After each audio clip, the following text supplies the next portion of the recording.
বিষয়বস্তু হিসেবে আমি যে বিষয়টাকে নিয়ে উপস্থিত হয়েছি সেটা হলো একজন মুমিন মুসলিমের রূপরেখা বা চরিত্র বা আমল কেমন হওয়া উচিত বা হতে হবে, বা যেমনটা বলা হয়েছে যারা মুমিন তারা এই কাজগুলো করে, তারা এই কাজগুলো কখনই করতে পারে না। এই মর্মে কোরআন এবং হাদিসে বহু দিক নির্দেশনা রয়েছে। তার মানে একজন ব্যক্তির অন্তরের ভিতরে কি আছে এটার বহিঃপ্রকাশ হতে হবে তার বাহ্যিক দিয়ে, তার পোশাক, তার আমল, তার মামলা, তার কথাবার্তা, তার চিন্তাধারা, এগুলো দিয়ে তার ভিতরটাকে প্রকাশ করতে হবে। যদিও খুতবার শুরুটা এমন একটা আয়াত স্মরণ হয়েছে, যদিও অধিকাংশ মানুষ এখনো পৌঁছেনি। এটা এমন একটা আয়াত কোরআনে আল্লাহ সুবহানাহু ওয়া তাআলা রেখে দিয়েছেন, প্রত্যেকটা মানুষ যদি সেটা চিন্তায় রাখে তাহলে সে কি এটা অন্যকে জিজ্ঞাসা করা লাগবে না। আমি কি? একজন মানুষ যখন আমাকে দেখে, দূর থেকে যখন দেখে একটা মন্তব্য করে যে ওই যে লোকটা আসতেছে, হয়তো তার জবান খারাপ, তার অন্তর খারাপ। যেমন রাসূলুল্লাহ সাল্লাল্লাহু আলাইহি ওয়াসাল্লামও তিনি যখন মসজিদে বসা থাকতেন কাউকে কাউকে দেখে বলতেছেন, এখন যে লোকটা ঢুকবে সে জান্নাতি, এখন যে লোকটা ঢুকবে জান্নাতি। আর আমরা, আমাদের চরিত্র হলো আমরা বসে আছে, কোথাও একটা লোক আসবে, আমরা যদি কাউকে আসতে দেখি তখন আমরা বলি এই সবে চুপ থাকো, এই যে চকুলপুর আসতেছে, এই যে একটা মিথ্যুক আসতেছে, এই যে একটা ক্রিমিনাল আসতেছে, এই যে একটা লম্পট আসতেছে। আমাদের মজলিসে আমরা এই সুসংবাদ দিই, কিন্তু রাসূলুল্লাহ সাল্লাল্লাহু আলাইহি ওয়াসাল্লাম তিনি তার মজলিসে মুনাফিক এবং মুমিনদেরকে চিনতে পারতেন এবং তিনি সুসংবাদ দিতেন, কারণ তার মজলিসে মুনাফিকের চেয়ে মুমিনের সংখ্যা বেশি ছিল। মুনাফিক ছিল, তাদেরকে চেনা যেত। কিন্তু বর্তমানে আমাদের সমাজে, আমাদের বৈঠকে আমাদের চরিত্র এমন যে যদিও বাহ্যিক আমাদের দাঁড়িয়ে আছে, আমরা জুব্বা পরি, মিম্বরে দাঁড়িয়েছি খুতবা দিতে, ধার্মিক লোক, তারপরে বহু মানুষের সাথে আমাদের আচরণ এমন, দূর থেকে সে চিনতে পারে যে একটা ফ্রড, সে একটা ধোঁকাবাজ, সে মিথ্যুক, সে মেরে খায়। এটা আমাদের অধিকাংশ মানুষের নেচার। সেই দৃষ্টিকোণ থেকে আজকের এই খুতবাটা আমি আমাকে এবং আমাদের মুসলিম ভাইদেরকে স্মরণ করে দিতে চাচ্ছি, যেই ইসলাম আমরা লালন করি কোরআন সুন্নায় কিন্তু এটা বলে না, বরং কোরআন সুন্নাতে যেটা আছে সেটা কেন আমাদের অন্তরে যাচ্ছে না, সেটা কেন আমাদের ব্যক্তিত্বে আসতেছে না। এই জন্য ওই কথাগুলো আজকে এই খুতবার মাধ্যমে স্মরণ করে দেওয়ার চেষ্টা করেছি বা ইচ্ছা পোষণ করেছি। আল্লাহ আমাদেরকে যেন তৌফিক দান করে। কোরআনে আল্লাহ সুবহানাহু ওয়া তাআলা বহুভাবে বলেছেন মুসলিমরা এমন এমন এমন এমন হতে পারে বা হয়ে থাকে। একটা আয়াত যেটা বলেই দিই, এটা সূরা বনী ইসরাঈল একটা আয়াত রয়েছে, আল্লাহ সুবহানাহু ওয়া তাআলা রাসূলুল্লাহ সাল্লাল্লাহু আলাইহি ওয়াসাল্লামকে একটা নুকতা দিয়েছেন যেটা বহু ক্ষেত্রে প্রযোজ্য।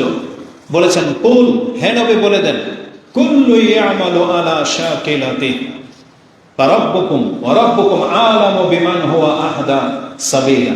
হে নবী আপনি বলে দেন, প্রত্যেকটা ব্যক্তির আমল, আখলাক বা চরিত্র, রূপ ওইটাই যেটা তার ভিতরে আছে।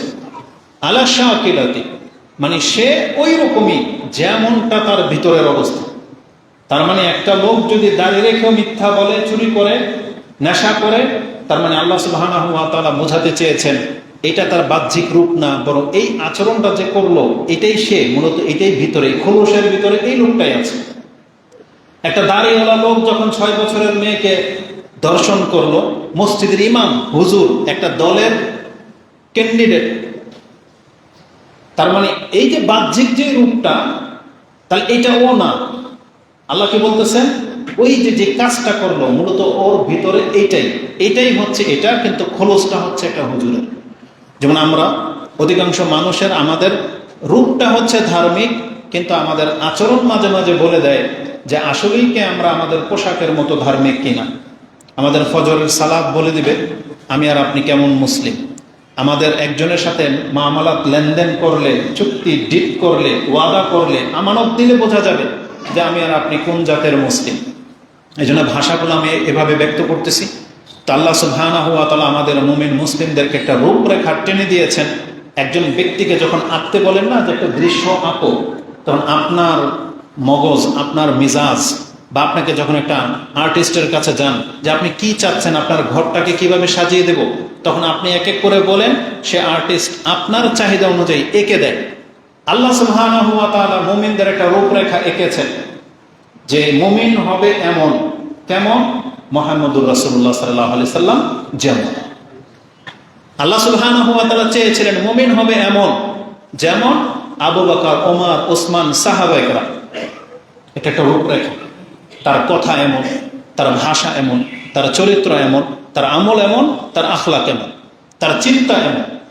এই যে আল্লাহ সুবহানাহু ওয়া তাআলা যে রূপরেখাটা এঁকে দিয়েছেন, এটা যে প্রমাণিত, তা কোরআনে আল্লাহ সুবহানাহু ওয়া তাআলা বলে দিয়েছেন, ফাইন আমানু বিমিসলি মা আমানতুম বিহি ফাকাদ ইহতাদাউ। আজকে তুমি এবং তোমরা যেভাবে ঈমান নিয়ে আসছো, এটা সাহাবায়ে কেরামদেরকে বলা হয়েছে, পুরো টিমটাকে। মসজিদে নববীর ভিতরের যে মুসল্লিগুলো ছিল, বদরের যুদ্ধে যে মুসল্লিগুলো ছিল, হুদায়বিয়ার সন্ধিতে যে টিমটা ছিল, মক্কা বিজয়ের দিন যেই মুসলিমের দলটা ছিল, আল্লাহ তাদেরকে ইন্ডিকেট করে দিয়ে বলেছেন, এই যে আজকে তোমরা যেভাবে ইসলামটাকে গ্রহণ করে নিয়েছো, আল্লাহর বিধানটাকে গ্রহণ করে নিয়েছো, যদি কিয়ামত পর্যন্ত তারা তোমাদের মতো ঈমান আনে, তাহলেই হেদায়েত প্রাপ্ত, নয় তোমার। তাহলে এটা একটা রূপরেখা।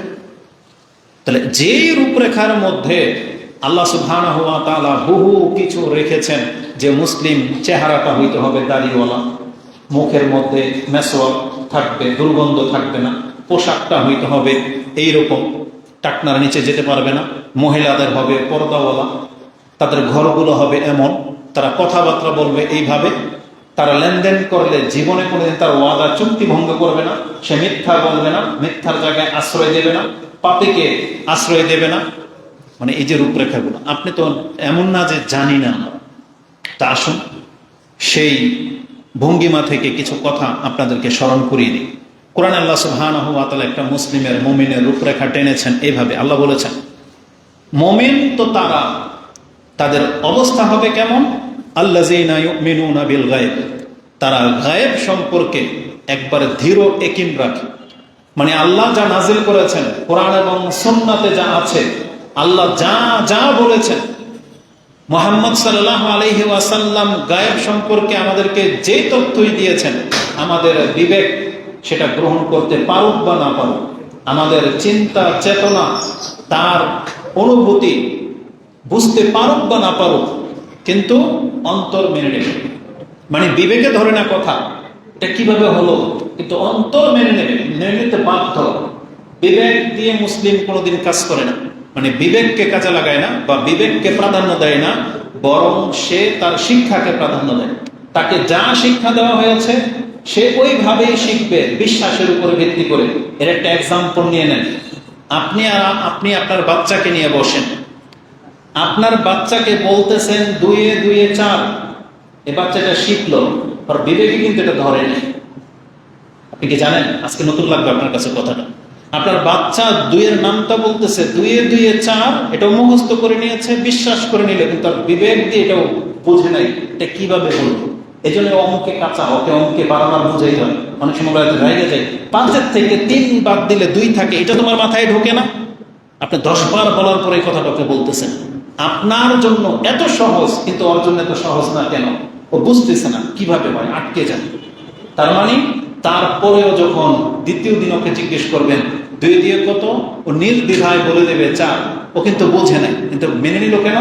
আপনার কারণে, যেটা আমার বাবা বলেছে, আমার মা বলেছে, এটাই নিয়ম, এটাই ঠিক। তার মানে বিবেক অনেক সময় অনেক কিছু বোঝে না, কিন্তু আমরা মুখস্থ করে নেই, আমাদের টিচাররা বোঝায়, আমরা মেনে নেই। এটা হচ্ছে বিশ্বাস, এটা হচ্ছে ঈমান। কারণ যে আমাকে তথ্যটা দিচ্ছে তিনি হচ্ছেন মুহাম্মদুর রাসূলুল্লাহ সাল্লাল্লাহু আলাইহি ওয়াসাল্লাম।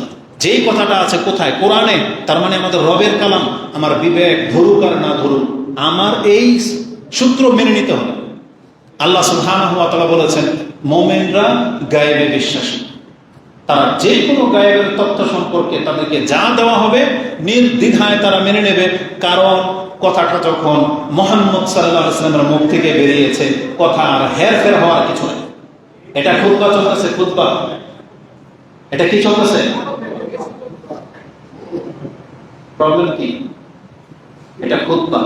আপনি আজকে আপনার নেকি হারিয়েছেন। যে কোনো ব্যক্তি, যে কোনো প্রবলেম হোক, আপনি মুখ খুলতে পারেন না। খুললে আপনি আপনার এই যে ব্যস্ততা দেখিয়েছেন, আপনার নেকি হারিয়েছেন। কারো কোনো ক্ষতি হয় নাই, যা হয়েছে ব্যক্তির হয়েছে। আবারও স্মরণ করে দিলাম, এটা খুতবা। আর বিশেষ করে মাইন্ড করেন না, আমি বহুবার বলেছি, আমি তো ওকে ভয় পাই না যে আমাকে না করে দেবে যে কবরস্থানের মসজিদের মতো বিচার টাকাবেন, এর ধার ধারি না। আপনাদের ফরাজে কান্দা সম্পর্কে রিপোর্ট আছে, আপনাদের মহিলারা খুব বেশি পেঁচাল করে। এই মসজিদ আলহামদুলিল্লাহ কিছু কমেছে, আপনাদের বড় মসজিদে অনেক পেঁচাল করে মহিলারা। যারাই আসে ঘর থেকে কে মুড়ি নাকি বানাই নিয়ে আসে, মুড়িও খায়। সুবহানাল্লাহ। এটা মসজিদ, এটা ওই ফরাজি কান্দার আহলে হাদিস তো দেখানোর জায়গা না। এখানে আসলে ভদ্রতার সাথে আসতে হবে। আমি মহিলাদেরকে বলতেছি, একবারে জোরালো ভাষায় বলতেছি, ভদ্র হওয়ার চেষ্টা করেন। বরং এটা ওই মক্কার লিডারদের মতো না, যে মক্কার ঘরের খাদেমরা যা খুশি তা করতো, যার সাথে তার সাথে না। এটা হচ্ছে ঈমান আমলের ব্যাপার। মহিলাদেরকে আবারও বলতেছি, আপনাদের সম্পর্কে দ্বিতীয়বার যেন আমাদের কানে রিপোর্ট না আসে। আপনারা ভদ্রতার সাথে আসবেন, আলাদা আলাদা কাতারে বসেন, গোল মিটিং হয়ে কথা বলবেন না। এবং আপনি যদি বলেন যে চুপ করো, তাহলে আপনার নেকি আজকে হারাবেন। এজন্য এই কথাটা আপনারা আপনাদের ঘরের মহিলাদেরকে বলে দিবেন। মসজিদে আসলে যেন ভদ্রতার সাথে আসে, আর এসে যেন ইবাদতের নিয়তে আসে। এখানে কারোর সাথে মিটিং সাক্ষাৎ করার জন্য যেন না আসে। আল্লাহ তৌফিক দান করুন, আমিন। তো আল্লাহ সুবহানাহু ওয়া তাআলা বলতেছেন, আল্লাযীনা ইউমিনুনা বিল গায়ব, মুমিনদের একটা উল্লেখযোগ্য বৈশিষ্ট্য হলো তারা গায়েব সম্পর্কে বিশ্বাস করে। এই কথাটা কেন বললাম? এটা আপনি আপনার সন্তানকে শিক্ষা দিবেন। হতে পারে ও মাস্টার্স ডিগ্রি করেছে, হতে পারে ও বিসিএস ক্যাডার, হতে পারে ও সচিবালয়ে চাকরি করে, কিন্তু আপনি মুসলিম পিতা হিসেবে ওকে বলে দিবেন যে সব ক্ষেত্রে যুক্তি দাঁড় করিও না। এটা হচ্ছে ইসলাম। সব ক্ষেত্রে যুক্তি দাঁড় করিও না। রাসূল বলছে মানে রাসূল বলছে। তোমার যেটা অ্যানালাইসিস করার, সেটা হচ্ছে তুমি প্রমাণ করবে যেটা কোরআন হাদিসে আছে কিনা। এটা তোমার কাজ। থেকে থাকলে তুমি মানতে বাধ্য, তুমি যত বড় ডিগ্রিধারী হও না কেন। এটা একটা মুসলিম পিতা হিসাবে এই ছোট থেকে নিয়ে একবারে ডিগ্রি প্রাপ্ত পর্যন্ত সন্তানকে এটা শিক্ষা দিতে হবে, যেভাবে ইব্রাহিম আলাইহিস সালাম তার সন্তানকে, লোকমান আলাইহিস সালাম তার সন্তানকে শিক্ষা দিয়েছিল, নূহ আলাইহিস সালাম দিয়েছিল, ইয়াকুব দিয়েছিল, আইয়ুব দিয়েছিল, সুলাইমান আলাইহিস সালামকে দেওয়া হয়েছিল। তার মানে এটা পিতার দায়িত্ব। ও যত বড় ব্যক্তিত্ব হয়ে যাক আপন জায়গায়, কিন্তু আপনার সন্তান। এজন্য ওকে ইসলাম শিক্ষা দেওয়ার দায়িত্ব আমার আপনার। এজন্য ইসলামের ক্ষেত্রে কোনো যুক্তি যেন না দাঁড় করায়। আজকে নাস্তিক তৈরি হয় কোত্থেকে? ওর বিদ্যা বুদ্ধি থেকে তৈরি হয়। কিন্তু ধর্মের বিষয়টাকে যদি জোরালোভাবে পেশ করা হতো, তাহলে ওর মৌলিক জ্ঞানটা হাসিল হতো। এজন্য প্রত্যেকটা পিতার দায়িত্ব তার রব সম্পর্কে জানিয়ে দেওয়া। এই জন্যই কিন্তু লোকমান আলাইহিস সালামের মান এত বেশি, কারণ সে তার সন্তানকে বলেছিল, লা তুশরিক বিল্লাহ ইন্না শিরকা লাযুলমুন আযীম। তো আল্লাহ সুবহানাহু ওয়া তাআলা বলেছেন গায়েব সম্পর্কে বিশ্বাসী। এই জন্য যারা রাসূলুল্লাহ সাল্লাল্লাহু আলাইহি ওয়াসাল্লামের বিধানগুলো, যেমন ওই যে বলেছে কিয়ামত হবে, পরকালে উঠানো হবে, বলতেছে হাইহাতা লিমা তুআদুন। বলে কি আমাদের সাথে কিসের ওয়াদা করা হচ্ছে? যে আমরা হাড় হাড্ডি গলে যাব। ইন হিয়া হায়াতুনা দুনিয়া নামুতু ওয়া মা নাহইয়া ওয়া মা নাহনু বিমাবউসিন। তারা বলতো আইযা কুননা ইযামান ওয়া রুফাতান আ ইন্না লামাবউসুন। তারা বলতো ওয়াকালু আইযা কুননা দালালান, আমরা ডাইং হয়ে যাব, পাসিং হয়ে যাব, মানে একবারে মাটির সাথে মিশে গলে যাব, তারপর আমাদেরকে উঠানো হবে। বলে কি? তাহলে গায়েবের খবর। কিন্তু যারা মেনে নিতে পারেনি ব্যর্থ হয়েছে, কিন্তু যারা মেনে নিতে পেরেছেন সফল কাম হয়েছে। এই জন্য যুক্তি দিয়ে সবকিছু চলে না। রাসূল বলেছেন সূর্য আরশের নিচে যায়, আবার আল্লাহ তাকে অনুমতি দেয়, আবার সে উদিত হয়। একবার আল্লাহ বলবে না, এবার আবার ফিরে যাও, তখনই পশ্চিম দিক থেকে উদিত হবে। কিন্তু সায়েন্স বলতেছে সূর্য তো পৃথিবীতেই থাকে, কোথাও তো জেগে দেখি না। এটা তোমার বিদ্যা, এটা তোমার যুক্তি। কিন্তু আমরা বিশ্বাস করি আমাদের নবী মুহাম্মদুর রাসূলুল্লাহ সাল্লাল্লাহু আলাইহি ওয়াসাল্লামের আনিত বিধানের উপরে। এই জন্য সায়েন্স টাকনার উপরে প্যান্ট পরলে সেক্স বাড়ে না, কি বাড়ে, এগুলো দিয়ে আমাদের মাথা খেলে না। আমাদের দাড়ি রাখলে যৌনতা বাড়ে না, পুরুষত্ব বাড়ে, এগুলো নিয়ে আমরা দাড়ি রাখি নাই। আমরা দাঁড়িয়ে রেখেছি মুহাম্মদুর রাসূলুল্লাহ সাল্লাল্লাহু আলাইহি ওয়াসাল্লাম। সায়েন্স আজকে এটা প্রমাণ করেছে, কালকের বিপরীতটা প্রমাণ হইতে পারে, তখন কি আপনি দাঁড়িয়ে ফেলে দিবেন? না। সায়েন্সের এই ক্ষেত্রে আমাদের থিওরি না, আমাদের থিওরি আমাদের ধর্ম। আমাদের ধর্ম পালন করলে নিঃসন্দেহে এটার কোনো না কোনো বেনিফিট তো অবশ্যই আছে, দুনিয়াবি আছে, পরকালও আছে। এটা আমাদের আলাদা বিশ্বাস। কিন্তু এটা প্রমাণ হইতে হবে, তারপরে আপনি রাখবেন। প্রমাণ না হইলে আবার আপনি ছেড়ে দিবেন, এটার নাম ঈমান না। ঈমান হইল যা কিছুর বর্ণনা আসছে কোরআন হাদিস এটা মেনে নেওয়ার নামটাই হলো মুমিন হওয়া। এটা মেনে নেওয়া মানেই হলো একজন মুমিন, একজন মুসলিম। তো প্রথম গুণ আল্লাহ বলেছেন আল্লাযীনা ইউমিনুনা বিল গায়ব। তাদের আরেকটা বৈশিষ্ট্য কি? ওয়া ইউকিমুনাস সালাহ, তারা সালাত কায়েম করবে। আর কায়েম মানে যখন মন চায় তখন পড়ে নেওয়া না, কায়েম মানে দায়েমান। একটু পরে সে আয়াত আসবে, আমি জাস্ট ভূমিকাটা টেনে দিচ্ছি। আল্লাহ বলেছেন তারা যে রিজিক প্রাপ্ত হয়েছে, আল্লাহ এখানে বলেছেন আমি তাদেরকে যে রিজিক দিয়েছি তা থেকে তারা খরচ করে। তার মানে আমি আপনার যে অর্জন, যে প্রাপ্ত, এগুলো সবই হচ্ছে আল্লাহ দেয়া। এটা মাথায় রাখবেন, তাহলে মনে অন্তরে অহংকার আসবে না। আপনার হাতের কামাই, আপনি কোটিপতি হয়েছেন। আবার অনেকে আছে বাপদার থ্রুতে কোটিপতি হয়ে যাচ্ছে। বাবা স্বর্ণের বিজনেস করে টাকা কামিয়েছে কোটি টাকা, সন্তান কিন্তু এই কর্ম করে পায়নি, ও জন্মসূত্রে পেয়ে গেছে। তার মানে কিছু আছে প্রাপ্ত, কিছু আছে অর্জিত, কিন্তু সবটাই কার? আল্লাহর দেয়া। এটা মাথায় রেখে, এটা মাথায় থাকলে আপনি অহংকারী হবেন না। আল্লাহ বলেছেন মুমিনদের গুণ হলো তারা তাদের প্রাপ্ত রিজিক থেকে খরচ করে থাকে। এই গুণগুলো সূরা বাকারার শুরুতেই রয়েছে। তেমনি আল্লাহ সুবহানাহু ওয়া তাআলা বলেছেন একজন মুমিনের চরিত্র কেমন হবে। আল্লাহ সুবহানাহু ওয়া তাআলা তাদের বিশেষ উল্লেখযোগ্য গুণ বলতে গিয়ে বলেছেন ওয়াল্লাযীনা হুম বিরাব্বিহিম লা ইউশরিকুন। তারা হবে এমন ব্যক্তি, তারা জীবনে কখনো কোনোভাবে তার রবের সাথে শিরিক করবে না। কি করবে না? শিরিক করবে না। তার মানে তারা সালাত কায়েমকারী হবে, তারা বিশ্বাসী হবে, তারা কখনো আল্লাহর সাথে কোনো কিছুকে শিরিক করবে না। এটা তাদের গুণ। আজকে আমাদের চরিত্র দেখেন, কেন আজকের খুতবাটা বিশেষ করে আমরা মুখে তো বলি মুমিন মুসলিম, কিন্তু আমাদের কতকের মাঝে অনেক গুণ মিসিং, আর কতকের মাঝে বহু গুণ আছে কিন্তু কোনোটা মিসিং। যেমন আপনি বলতেছেন আমি শিরিক করি না, তাওহীদবাদী, তাহলে আপনার আমল মিসিং, আমল নাই, বেআমল। আপনি দাঁড়িয়ে রাখেন নাই, সালাত ঠিক মতো পড়েন না, মনে যা ইচ্ছা তাই, সিয়াম রাখেন না, মানে আমলে অনেক ঘাটতি। তাহলে আপনি তাওহীদ দাবি করতেছেন, আমল নাই। আবার অনেক নামাজি আছেন, আমল আছে, আখলাক নাই। আখলাক মানে চরিত্র, চরিত্র খুব খারাপ। ওই যে যেমন বললাম, দাঁড়িয়ে রেখেছে, মসজিদের ইমাম নামাজি কিন্তু দর্শন করেছে, মসজিদের ইমাম জর্দা খায়, তাবিজ বেচে, তার মানে আখলাক খারাপ। এরকম বহু দৃষ্টান্ত দেওয়া যাবে। আমাদের অধিকাংশ দাড়িওয়ালারা, টুপিওয়ালারা দেখবেন বিজনেসের ক্ষেত্রে কত খেয়ানতের সাথে জড়িত। দর্শু, বমি দর্শু আছে এরকম। আমি খুব বড় লাগে, লম্বাওয়ালা দাড়ি, মানে সুফি সাহেব, ইলেকশনও করলো, আপনারা দেখেন না? তাহলে আমল আছে, আখলাক খারাপ। আবার এর বিপরীতে বহু মানুষ আছে যাদের আমল হয়তো ঠিক কিন্তু চরিত্র খারাপ। আর যার চরিত্র ঠিক, মামলাত খারাপ। মামলাত মানে তার বেশভূষা দেখে আপনি তার কাছে কিছু আমানত রেখেছেন, এটার কিয়ামত পর্যন্ত আপনি আর পাওয়ার ক্ষমতা রাখেন না, এটাকে হজম করে ফেলছে। বুঝেন?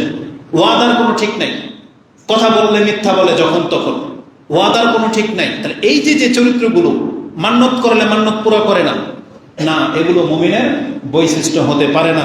তার মানে আজকে আমরা যারা আছি হয়তো বহু দিক আমাদের ঠিক, কিন্তু যেই জিনিসগুলো আমাদের মিসিং আছে, ধরে নেন ওইটাই আজকে খুতবার বিষয়, ওটাই আমাকে ঠিক করতে হবে, ওটা আপনাকে ঠিক করতে হবে, তাহলে আমরা মুমিন মুসলিম বলে আল্লাহর কাছে গণ্য হতে পারবো। তা আল্লাহ সুবহানাহু ওয়া তাআলা বলেছেন মুমিন হলো তারা ওয়াল্লাযীনা হুম বিরাব্বিহিম লা ইউশরিকুন, তারা তাদের রবের সাথে কোনোদিন শিরিক করে না, যেটা আল্লাহ সুবহানাহু ওয়া তাআলা সূরা মুমিনুন 23 নম্বর সূরার 59 নম্বরে উল্লেখ করেছেন। তাদের এই গুণটা সম্পর্কে আল্লাহ অপর আয়াতে এইভাবে বলেছেন ওয়াল্লাযীনা লা ইয়াদউনা মা আল্লাহি ইলাহান আখার।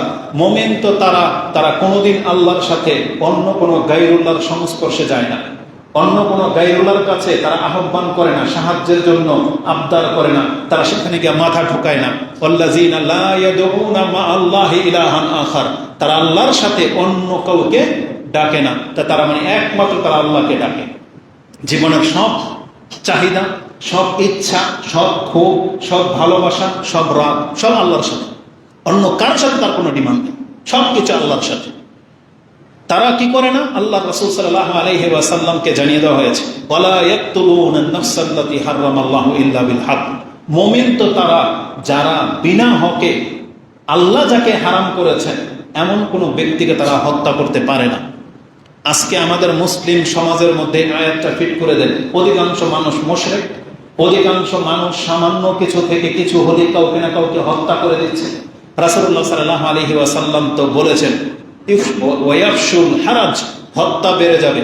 কেমন? এই হত্যা শুধু যুদ্ধের হত্যা না, ঘরে ঘরে হত্যা। একই পরিবারে স্বামী স্ত্রীকে মেরে দিচ্ছে, স্ত্রী স্বামীকে মেরে দিচ্ছে, নিজের সন্তানকে মেরে দিচ্ছে, প্রতিবেশীর সাথে ঝগড়া হয়ে তার ভাতিজাকে মেরে দিচ্ছে, ভাই বাপ ভাইকে, চাচা ভাতিজাকে, ভাতিজা চাচাকে, প্রতিবেশী ছিনতাইকারী অমুক তমুক কিছু হলে একে অপরকে মেরে দিচ্ছে। একটা মাত্র 10,000 টাকা দামের রিক্সার জন্য একজন রিক্সাওয়ালার মাথার মধ্যে হাতুড়ি দিয়ে বাড়ি দিয়ে মেরে দিয়ে তার রিক্সা নিতে হয়, ব্যাটারি চুরি করার জন্য তাকে হত্যা করতে হয়। এটা হচ্ছে আজকে মুসলিম সমাজের চিত্র। কিছু থেকে কিছু রাজনীতির প্রেক্ষাপটে দেখেন, যেই ব্যক্তি দেয়াল হয়ে দাঁড়িয়েবে তাকে বলে দেয় সরিয়ে দে, ওকে সরিয়ে দে। আবার নাকি প্রকাশ্যে বলে আমি কতকে গামছা পেঁচিয়ে ফেলে দিয়েছি পানিতে। একটা নেতা বলে ফেলে, যেমন যে এরশাদ শিকদার যেটা করতো, ও তো মরে গেছে পাস্ট, এই জন্য বললাম জীবিত যে আছে তাকে শুধরানো উচিত। এরকমের বলতো জাজরাইল নেতা নাকি আছে, সে বলতেছে আমার খেলাফ যারা আসে কতগুলো গামছা পেঁচায় ফেলে দিলাম পানি। বোঝেন কথা? এই দাপট কিন্তু থাকবে না। এটা মুসলমানদের চরিত্র হয় না। হ্যাঁ, অন্তর বলবো একটু আগে, আমাদের অন্তরের মধ্যে এমন করে, আমাদের সাথে যারা গাদ্দারি করে, বেয়াদবি করে, বা আমাদের সাথে যারা নাফরমানি করতেছে, ওকে ইচ্ছা হয় শুট করে দিতে, এটা অন্তরে থাকতে পারে। কিন্তু একটা মুমিন কোনোদিন এটা প্রকাশ করতে পারে না, বা প্রমাণ করতে পারে না, বা বাস্তবায়ন করতে পারে না। এটা একটু আগে একটু পরে আসবে। তা আল্লাহ সুবহানাহু ওয়া তাআলা বলেছেন, যারা তাদের খারাপিটাকে কন্ট্রোল করতে পারে, দমিয়ে দিতে পারে, তারা মুমিন, এটা মুমিনের গুণ। কিন্তু যারা মুমিন না, তারা এটাকে প্রকাশ করে ফেলে, সিদ্ধান্ত নিয়ে ফেলে, তারা ওই প্রতিশোধ নিয়ে ফেলে, এটা মুমিনদের গুণ না। আল্লাহ সুবহানাহু ওয়া তাআলা তাদের সম্পর্কে বলেছেন যে তারা অন্য কাউকে হত্যা করতে পারে না। তাদের আরেকটা গুণ কি? ওয়ালা ইয়াজনুন, তারা জেনা করতে পারে না। মুমিন কোনোদিন জেনা করতে পারে না। এই আয়াতগুলো আপনি সূরা ফুরকান 25 নম্বর সূরার 68-তে পেয়ে যাবেন। তাদের সম্পর্কে বলা হয়েছে তারা পাপীদের মতো হয় না, তাদের সম্মান, তারা পাপীদের মতো হবে না। আল্লাহ সুবহানাহু ওয়া তাআলা বলেছেন আফামান কানা মুমিনান কামান কানা ফাসিকান লা ইস্তাউন।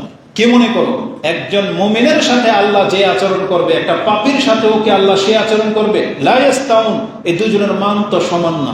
তার মানে আল্লাহ সুবহানাহু ওয়া তাআলা যেহেতু জাযার কথা বলেছেন, তার মানে দুনিয়াতেও জেনে নেন একজন মুমিনের চরিত্র কোনোদিন পাপের মতো হওয়ার কথা না। আল্লাহ বলেছেন লা ইস্তাউন, এই দুই ব্যক্তি সমান নয়, যেটা আপনি সূরা সাজদাতে পেয়ে যাবেন 18 নম্বর আয়াতে।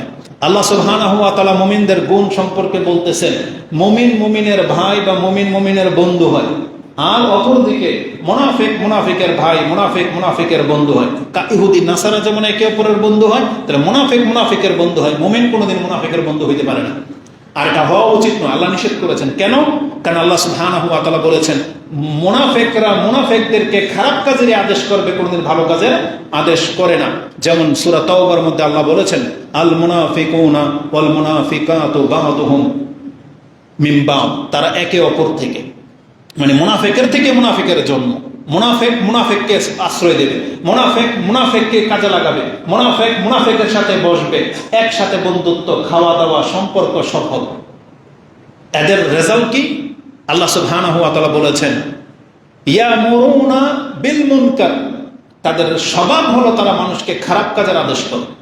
তার মানে আপনার সঙ্গী এমন বেছে নিয়েছেন, যদি সে আপনাকে খারাপ পরামর্শ দেয় তাহলে তার কাছ থেকে আপনাকে সম্পর্ক ছিন্ন করতে হবে, যদি আপনি মুমিন হন। কেন? প্রমাণ হয়ে গেছে সে মুনাফিক। কারণ মুনাফিক ছাড়া মুমিন কোনোদিন কাউকে খারাপ কাজের আদেশ করতে পারে না, পরামর্শ দিতে পারে না। আল্লাহ বলেছেন এটা মুনাফিকদের গুণ।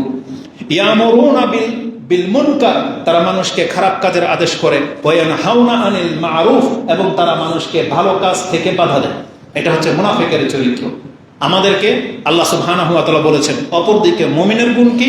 ওয়াল মুমিনুনা ওয়াল মুমিনাতু বা'দুহুম আউলিয়াউ বা'দ, মুমিন পুরুষ মুমিন নারী একে অপরের বন্ধু হয়, একে অপরের সঙ্গী হয়।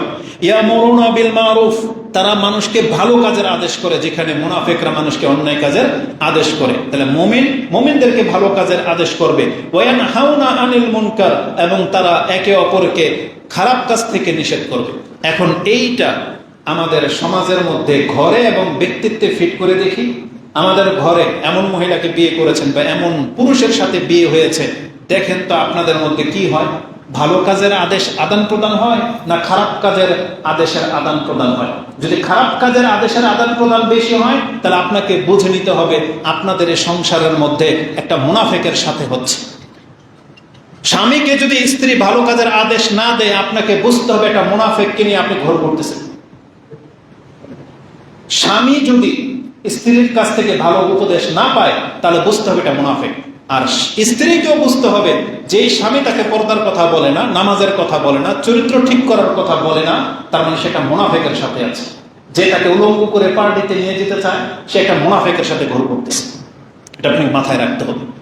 আমরা তো ফতোয়া লাগাইতে পারি না, এজন্য বলতেছি না যে মুনাফিক, কিন্তু আপনাকে এটা ধারণা করে নিতে হবে।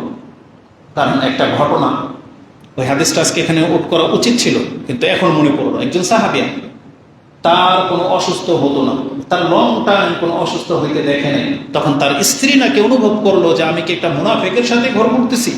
কারণ মুনাফিকদের জ্বর হয় না, শুনেছি, মুনাফিকদের কোনো ক্ষয়ক্ষতি হয় না।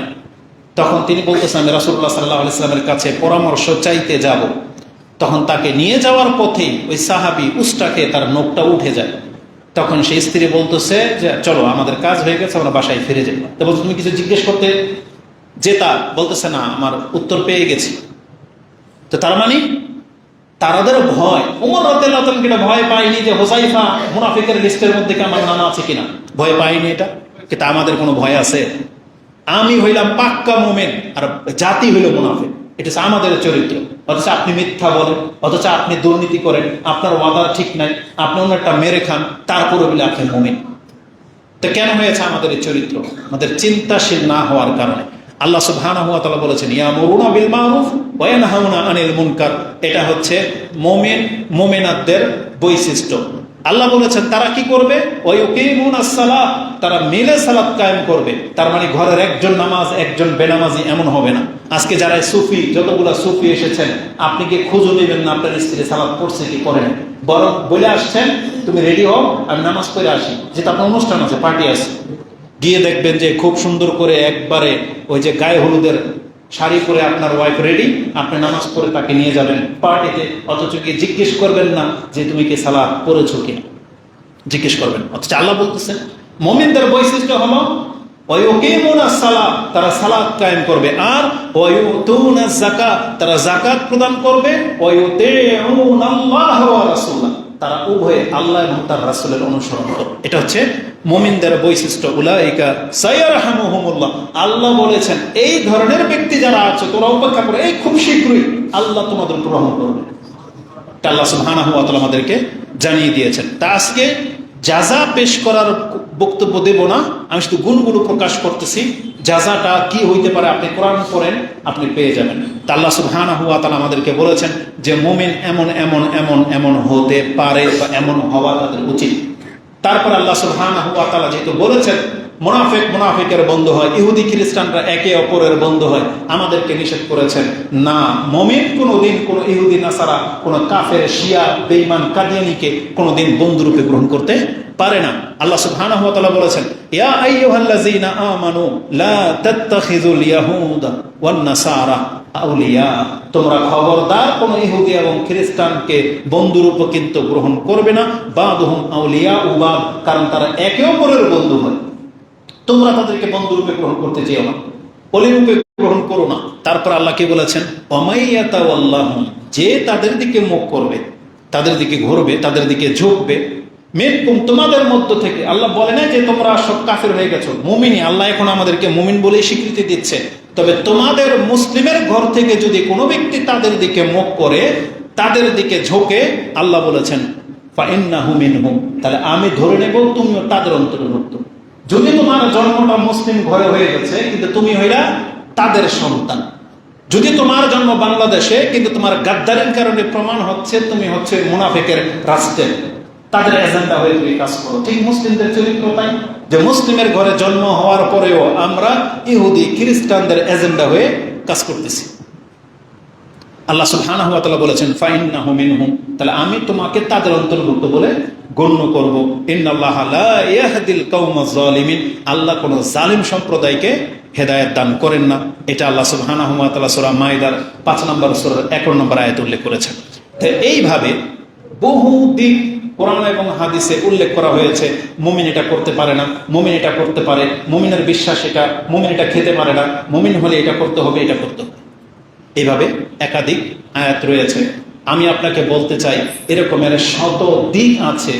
এখন আপনার আমার সাথে কতগুলো ঠিক আছে এটা দেখতে হবে। কোন একটা বিশেষ কাজে মেডিকেল সায়েন্স থেকে আপনাকে রিপোর্ট লিখতে বলা হয়। দেখেন রক্তের গ্রুপের মধ্যে দামি হসপিটালগুলোতে যখন রক্ত দিতে গেলাম 17টা না 18টা লিস্ট ছিল, এর মধ্যে আপনার কি কি প্রবলেম, এইডস আছে কিনা, রক্ত দিয়েছেন কিনা, কবে কি খেয়েছেন, অ্যালার্জি আছে কিনা, সবকিছু, তাই না? তা আল্লাহ সুবহানাহু ওয়া তাআলা কোরআনে আমাদেরকে এরকম শত দিক তুলে ধরেছেন। তুমি মুমিন কিনা দেখো তো, এটাতে কোনটা টিক দিবা, কোনটা ক্রস মারো, তুমি মারো তো দেখি। শুরু করেন, আপনি কি আল্লাহর সাথে শিরক করেন কিনা? করেন না, ঠিক আছে, ওকে, টিক দেন। তারপরে দ্বিতীয়টাই আসেন, আপনি 5 ওয়াক্ত সালাতে কিনা। কতজনের খাতার মধ্যে টিক করবেন বলেন? আমাদের পুরো বিশ্বের মুসলিমদের খাতাগুলো যদি চেক করা হয় দ্বিতীয়টাই মিসিং, দ্বিতীয়টার মধ্যে ক্রস করে যাবে হাজার লাখো মুসলিমের যে 5 ওয়াক্ত সালাত আদায় করে। হারাম খাও কিনা, তোমার উপার্জন হালাল কিনা, কত পার্সেন্টের মধ্যে ক্রস করে যাবে। তার মানে আমাদের রিপোর্ট নেগেটিভ। এর রক্ত নেওয়া যাবে না, এর লাশ কবরে দাফন করা যাবে না। আমাদের চরিত্র হয়ে গেছে এমন, মানে যদি কবরস্থানে, মুসলিমদের কবরস্থানে লাশ দাফন করার ক্ষেত্রে, জানাজার নামাজ আদায় করার ক্ষেত্রে যদি একটা লিস্ট থাকতো, তাহলে আমাদের হয়তো বহু মানুষের জানাজাই জায়েজ হতো। মানে পারমিশন দিতেন না আপনি যে না, দিব না এই জানাজা বা এই কবরস্থানে। এমনটা হয়ে গেছে আমাদের অবস্থা। কিন্তু আল্লাহ সুবহানাহু ওয়া তাআলার ইহসান যে আল্লাহ এটা আমাদের উপরে ধার্য করে নাই, তবে আল্লাহ পাই পাই করে হিসাব নেবে বিচারের মাঠে। আল্লাহ তুমি আমাকে এবং আমাদের মুসলিম ভাইদেরকে হেফাজত করো, আমিন ইয়া রাব্বাল আলামিন। তো রাসূলুল্লাহ সাল্লাল্লাহু আলাইহি ওয়াসাল্লাম থেকেও বহু গুণের কথা মুসলিমদের সম্পর্কে বলা হয়েছে যে মুসলিমরা এমন এমন এমন হতে হবে। এবার আসুন প্রথম গুণ, যেমনটা বলেছি, একজন ব্যক্তি ইমানদার হওয়ার পর একজন ইমানদার ব্যক্তির প্রথম চরিত্রের মধ্যে কি পাওয়া যায়? আল্লাহ সুবহানাহু ওয়া তাআলা বলেছেন কাদ আফলাহাল মুমিনুন, ওই মুমিনরা সফল কাম। কারা তারা? আল্লাযীনা হুম ফি সালাতিহিম খাশিউন, যারা তাদের নামাজে বিনয়ী। এটা শুরু করেছেন আল্লাহ এইভাবে। আরেকটা সূরা থেকে নিয়ে নেন, আল্লাহ কথাটা এইভাবে বলেছেন। কথাটাকে এইভাবে বলেছেন, একটা এক্সাম্পল দিতে গিয়ে মানুষের চরিত্র কি। কিছু মানুষ, মানে পৃথিবীর সমস্ত মানুষই এমন যে মানুষ মাত্রই দুঃখে পড়লে হতাশাগ্রস্ত হয়ে যায়, আত্মহত্যা করে ফেলবে, তারপরে মানে ঘুমের ট্যাবলেট খেয়ে ফেলে, নেশা করে ফেলে। অধিকাংশ মানুষ নেশাখোর হওয়ার পেছনে এই যুক্তি দাঁড় করায়, ওর টেনশন। আমি একজন শিক্ষিত, আমাদের রক্তের একজন শিক্ষিত ব্যক্তির কথা যখন প্রথম আমি শুনেছি অবাক হয়েছি। সে শিক্ষিত ব্যক্তি, কিন্তু তাকে একদিন যখন আমরা দেখি নাই কোনোদিন তাকে সিগারেট খাইতে, তার ঘরে তার টেবিলের উপরে যখন সিগারেটের প্যাকেট দেখতে পেলাম, প্রথম যখন চোখে পড়লো, তখন এমনি হেসে জিজ্ঞাসা করা হচ্ছে যে আপনি সিগারেট খান? তো সে বলছিল যে মাঝে মাঝে বেশি টেনশন হয়ে গেলে একটা খাই, বুঝেন? তো তার মানে সে বুঝাইতে চাইলো টেনশন হলে সিগারেট খায়। তো তার মানুষ স্বভাব জাতি এরকম, যখন দুর্দশাগ্রস্ত হয়, কোনো পেরেশানিতে পড়ে, তখন সে হতাশাগ্রস্ত হয়ে যায়। এটা আল্লাহ বলতেছেন এটা কিছু মানুষের স্বভাব। আর আমি আল্লাহ যদি তাকে অর্ধেক দিয়ে দেই, ও আবার কৃপণ হয়ে যায়, এখন নিজের ধন সম্পত্তি হারাইতে চায় না, ও কাউকে দিতে চাইবে না, ও শুধুই বড় হইতে চায়, অন্যরা বড় হইতে চায়, এটাও চায় না। এটা একটা মানুষের স্বভাব। এখান থেকে আল্লাহ বলতেছেন তবে মুমিনরা এমন হয় না। কারা হয় না? মুমিনরা এমন হয় না। এই কথাটা বুঝাইতে গিয়ে আল্লাহ কথাটাকে মুমিন শব্দ দিয়ে বলেন, এইভাবে বলেছেন। আপনি দেখেন সূরা মাআরিজ, তাতে আল্লাহ সুবহানাহু ওয়া তাআলা বলেছেন ইন্নাল ইনসানা খুলিকা হালুয়া, নিশ্চয়ই মানুষদেরকে তাড়াহুড়া প্রবণ করে সৃষ্টি করা হয়েছে। হালুয়া মানে হচ্ছে অন্তর যখন তখন পল্টি মারে, যা কিছু তাই তলব করে ফেলে, মানে হাওয়ায় ভাসে, এরকম হালুয়া। অস্থির চিত্তে, ইযা মাসসাহুল শাররু জাযুয়া, যখন তাকে কোনো অনিষ্ট স্পর্শ করে একবারে হতাশাগ্রস্ত হয়ে যায়, মরে যাবে, এখনই প্রাণ হারা হয়ে যাবে। আর আল্লাহ বলেছেন ওয়াইজা মাসসাহুল খায়রু মানুয়া, আর যখন তাকে কল্যাণ স্পর্শ করে তখন সে কৃপণ হয়ে যায়, তার অন্তর শক্ত হয়ে যায়, খরচ করতে চায় না। আল্লাহ বলেছেন তারপরে তবে এই চরিত্রটা কাদের না? আল্লাহ বলেছেন ইল্লাল মুসাল্লিন, তবে যারা নামাজি, মুসাল্লি, নামাজ আদায় করে, তারা এই চরিত্রের না। কিন্তু কোন নামাজ, এটা হচ্ছে আজকের খুতবার বিষয়। আল্লাহ সুবহানাহু ওয়া তাআলা বলেছেন আল্লাযীনা হুম আলা সালাতিহিম দাঈমুন, যারা প্রতিদিন নিয়মিত নামাজ পড়ে। বুঝেন? তার মানে এটা হচ্ছে একটা মুমিনের গুণ।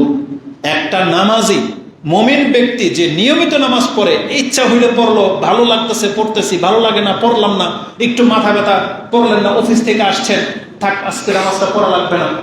বুঝেন? মানুষের চরিত্র হচ্ছে এটা, কিন্তু আল্লাহ বলতেছেন না, মুমিন কোনোদিন এমন হইতে পারে না। আল্লাযীনা হুম আলা সালাতিহিম দাঈমুন, যারা তাদের নামাজ কন্টিনিউ করে, তাদের নামাজ কোনোদিন, তাদের কোনো ব্যস্ততা তাদেরকে আটকাইতে পারে না। এটা হচ্ছে এমন চরিত্রের মুসলিম বা মুমিন হতে হয়। আল্লাহ সুবহানাহু ওয়া তাআলা তাদের সম্পর্কে আরেকটা আয়াতে বলেছেন আল্লাযীনা হুম আলা সালাতিহিম ইউহাফিজুন। এই দায়মান মানে হলো হাফিজান, তার মানে তারা প্রতিনিয়ত ওয়াক্ত মোতাবেক সালাত আদায় করে। এটাই হলো নামাজের হেফাজতকারী, এটাই হলো নামাজের হেফাজত করা। 5 ওয়াক্ত নামাজের তারা হেফাজতকারী হবে। তারা জাযাটাও আল্লাহ সুবহানাহু ওয়া তাআলা ওই আয়াতের সাথে সাথেই জানিয়ে দিয়েছেন, উলাইকা হুমুল ওয়ারিসুন আল্লাযীনা ইয়ারিসুনাল ফিরদাউসা হুম ফিহা খালিদুন। আল্লাহ সুবহানাহু ওয়া তাআলা বলেছেন এই ধরনের মুমিনদের গুণ যাদের, তাদেরকে আমি জান্নাতুল ফিরদাউসের ওয়ারিস বানিয়ে দিব। ওয়ারিস বোঝেন? ওয়ারিস শব্দটা এটা বহু বক্তব্যে ওয়াজ মাহফিলে আমরা বলেছি। পিতার সূত্রে পুত্র, ওয়ারিস সূত্রে সম্পত্তির মালিক হয়ে যায়। ওয়ারিস শব্দটা কেন আসলো? যে জিনিসটা আপনার কিনা, এটাতে ওয়ারিস শব্দ আসবে না। আপনি যেটা বাপদাদার সূত্রে পেয়েছেন, সেটার ক্ষেত্রে বলতেছেন যেটা আমি ওয়ারিস সূত্রে মালিক হয়েছি। কিন্তু আল্লাহ সুবহানাহু ওয়া তাআলা নামাজিকে জান্নাতুল ফেরদৌসের সাথে ওয়ারিস শব্দ কেন লাগাইলেন? এটার তাফসীর আপনি পেয়ে যাবেন ইবনে মাজার সর্বশেষ হাদিস, সম্ভবত 43-40 অথবা 43-41, যেখানে গিয়ে কিতাব শেষ, সেই একটা হাদিসের মধ্যে রয়েছে যে আল্লাহ সুবহানাহু ওয়া তাআলা জান্নাতুল ফেরদৌস বহু মানুষের জন্য বানিয়েছেন। হতে পারে সেখানে ফেরাউনের নামও ছিল, সেখানে আমাদের দেশের বিগত প্রধানমন্ত্রী নেতাদের নামও হয়তো ছিল, আবু জাহেল আবু লাহাবের ছিল, কিন্তু তাদের চরিত্রের কারণে ওই জান্নাতুল ফেরদৌসে সে পৌঁছতে পারেনি। ফেরাউন যেমন পৌঁছতে পারেনি, যেতে পারবে না, আবু জাহেলও যেতে পারবে না। কারণ আল্লাহ কিন্তু দুনিয়াতে যাদেরকে সম্মান দেয়, এই সম্মান কিন্তু অক্ষত রেখেছেন, যদি সে নষ্ট না করে দেয়। ওইটাও সম্মান সে পরকালে পাবে, কিন্তু যদি সে নষ্ট করে দেয়। একটা বাস্তব প্রমাণ নিয়ে নেন, রাসূলুল্লাহ সাল্লাল্লাহু আলাইহি ওয়াসাল্লামের যে বংশ, কুরাইশ বংশ, এর একটা মান আছে।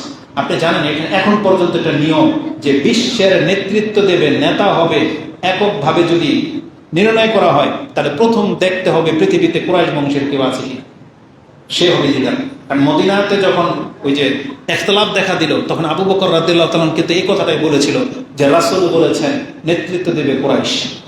এই কথাটা বলার পরে একদম থেমে গেছে ঝগড়া, আর কোনো মন্তব্য নেই। তো কুরাইশদের মধ্যে শ্রেষ্ঠকে আবু বকরের চাইতে ওই জায়গার ছিল কে? ওমর রাদিয়াল্লাহু তাআলা হাত ধরে নিলেন, আর কোনো কথাই চলবে না, আমাদের নেতা আবু বকর। তো কুরাইশ হচ্ছে সবচেয়ে সম্মানিত, কিন্তু সেই কুরাইশ বংশ এর মধ্যে আবু জাহেলও ছিল, আবু লাহাবও ছিল, আব্বাস রাদিয়াল্লাহু তাআলা ছিল, ওমর রাদিয়াল্লাহু তাআলা ছিল। কিন্তু যখন বৃষ্টি চাওয়ার প্রয়োজন হয়েছে, ওমর রাদিয়াল্লাহু তাআলা খেলাফতের আমলে তিনি আমির হওয়া সত্ত্বেও বৃষ্টির নামাজটা পড়িয়েছেন আব্বাস রাদিয়াল্লাহু তাআলা না, আব্বাস রাদিয়াল্লাহু তাআলাকে দিয়ে। কেন? তিনি হচ্ছেন রাসূলের চাচা। এই দেখেন রক্তের সম্পর্কের মান দেখেন। তিনি বলতেন যে আল্লাহ, আমরা তো নবীর মাধ্যমে বৃষ্টি পেতাম, নবী তো নাই, তার চাচা আছে, এই জন্য তাকে আগে বাড়িয়েছে আল্লাহ, তুমি বৃষ্টি দাও, তার দোয়া ছিল। তার মানে আমি বোঝাতে চেয়েছি, ওই আবু জাহেল আবু লাহাবেরও তো এই মান ছিল, কিন্তু এরা মানটাকে শিরিক করা, কুফরি করে নষ্ট করে দিয়েছে। তাহলে ওদের বাড়ি ঘরগুলো কি হবে? আল্লাহ কি এগুলো পাউডার করে দেবে? না। এই জায়গাটাতে এসে আল্লাহ বলতেছেন ওই বাড়িগুলোকে আমি নষ্ট করব না, তবে নিম্নমানের কোন জান্নাতে যদি থেকে থাকো, যারা সালাতকে হেফাজত করেছো, আমি তোমাকে সেখান থেকে তুলে ওয়ারিস হিসেবে জান্নাতুল ফেরদৌসের বাড়ির মালিক করে দেব। এটা হচ্ছে সেই ওয়ারিস হওয়া।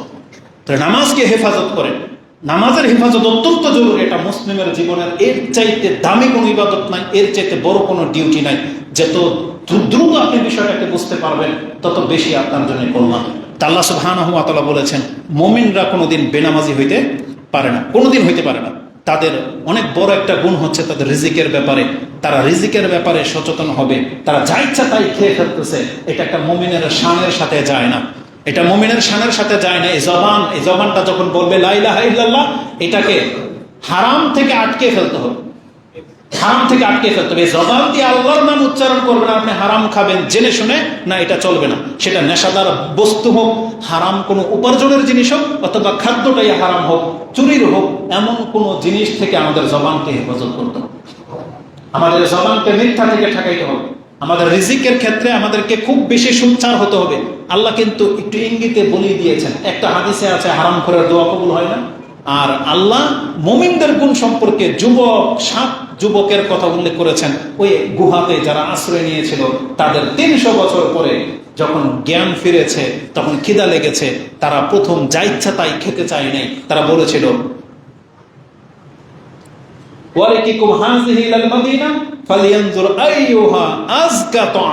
তোমাদের মধ্যে কেউ বাজারে যাও, গিয়ে সব থেকে পবিত্র খাদ্য যেটা সেটা কিনে নিয়ে আসবে। চিন্তা করা যায়? এটা আমরা বহুবার বলেছি। একটা মুসলিম সব সময় পবিত্র হালাল খাবারকেই বেছে নিতে হবে, এটাই আমাদেরকে আদেশ করা হয়েছে। এই আদেশটা রাসূলদেরকে করা হয়েছে, এটা আল্লাহ খাসভাবে মুমিনদেরকে করেছেন, যেটা আপনি সূরা বাকারাতে সম্ভবত আয়াতটা 72-এ রয়েছে, 172। তাতে আল্লাহ সুবহানাহু ওয়া তাআলা বলেছেন, ইয়া আইয়ুহাল্লাযীনা আমানু কুলু মিন তাইয়্যিবাত। শুধু আল্লাহ বলেন হালাল খাও, বলছে তাইয়্যিবাত, পবিত্র খাবার খাও। মানুষকে আল্লাহ বলেছেন, ইয়া আইয়ুহান নাস কুলু মিম্মা ফিল আরদি হালালান তাইয়্যিবা। ওই আয়াতটা পাবেন, এটাও বাকারাতে আছে, এটা সম্ভবত 164 বা 168-তে রয়েছে। আর এটা হচ্ছে তার 2-3 আয়াত পরে, যে 172 নম্বরে, যে আল্লাহ মুমিনদেরকে বলেছেন হালাল তো হতেই হবে, উপরন্তু তোমাকে পবিত্র তাইয়্যিবা খেতে আল্লাহ সুবহানাহু ওয়া তাআলা আদেশ করেছে। এটা অনেক বড় সেনসিটিভ। আল্লাহ সুবহানাহু ওয়া তাআলা মুমিনদের গুণ সম্পর্কে দৌহিক চরিত্রগতভাবে যে জিনিসগুলোকে গাইড করেছেন, তার মধ্যে একটা হচ্ছে আল্লাহ বলেছেন, ওয়াল্লাযীনা হুম লিফুরুজিহিম হাফিজুন।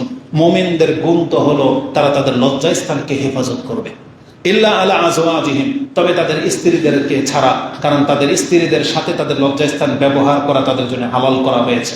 ও আও মা মালাকাত আইমানুকুম, এই আইমান যেটা দক্ষিণ হস্ত যেটার মালিক হবে, মানে কৃতদাসী, সেটা তারা এখন পৃথিবীতে নাই। আবার যদি সুযোগ আসে তখন সেটা দেখা যাবে। কিন্তু এখন একটা মাত্র পথ, সেটা হচ্ছে স্ত্রী। স্ত্রী ছাড়া কোনো ব্যক্তি তার লজ্জাস্থান ব্যবহার করতে পারবে না। যেমন স্ত্রী ছাড়া এবং স্ত্রীরা স্বামী ছাড়া লজ্জাস্থান ব্যবহার করতে পারবে না। আল্লাহ বলেছেন এটা হচ্ছে মুমিনদের গুণ। আর যেই ব্যক্তিটা করবে, এর পেছনে যদি কেউ ভিন্ন কিছু তালাশ করে, সে হাত ব্যবহার করে নিজে নিজে, অথবা ওই সমকামিতা, মহিলা মহিলা পুরুষে পুরুষ, অথবা গার্লফ্রেন্ড, অথবা যা ইচ্ছা তাই, আল্লাহ সুবহানাহু ওয়া তাআলা বলেছেন জালিকা ফাউলাইকা হুমুল আদুন, এরাই হলো আল্লাহ সুবহানাহু ওয়া তাআলার বিধানকে প্রত্যাখ্যানকারী। এরা হচ্ছে আল্লাহর শত্রু, এরা হচ্ছে আল্লাহর বিধানের শত্রু। এত কঠিন ভাষায় আল্লাহ সুবহানাহু ওয়া তাআলা বলেছেন, যে আয়াতগুলো আপনি সূরা মুমিনুন এবং সূরা মাআরিজে পেয়ে যাবেন। তাদের গুণ সম্পর্কে আল্লাহ সুবহানাহু ওয়া তাআলা বলেছেন, তারা কোনোদিন প্রতিশ্রুতি এবং ওয়াদা ভঙ্গকারী হয় না। এটা হচ্ছে মুমিনদের গুণ। আল্লাহ বলেছেন, ওয়াল্লাযীনা হুম লিআমানাতিহিম ওয়া আহদিহিম রাউন, তারা তাদের আমানতের ক্ষেত্রে এবং ওয়াদার ক্ষেত্রে পাক্কা। তারা কোনোদিন কারো আমানতের খেয়ানত করবে না, এবং যার সাথে যা ওয়াদা করেছে ওয়াদের চুলচেরা হবে না। এটা হচ্ছে মুমিনদের গুণ, বৈশিষ্ট্য। আজকের আলোচনার বিষয়গুলোর এগুলো ছিল মূল ফোকাস করা, কারণ আমাদের চরিত্র এত খারাপ হয়ে গেছে, আপনি তাকে 1 টাকা দিয়ে বিশ্বাস করতে পারেন না, এমনটা কেন হয়েছে। এটা আমি দেখেছি, একটা তুচ্ছ ব্যক্তি হিসেবে আমি বলবো না, নিজেকে বড় করতে চাচ্ছি না।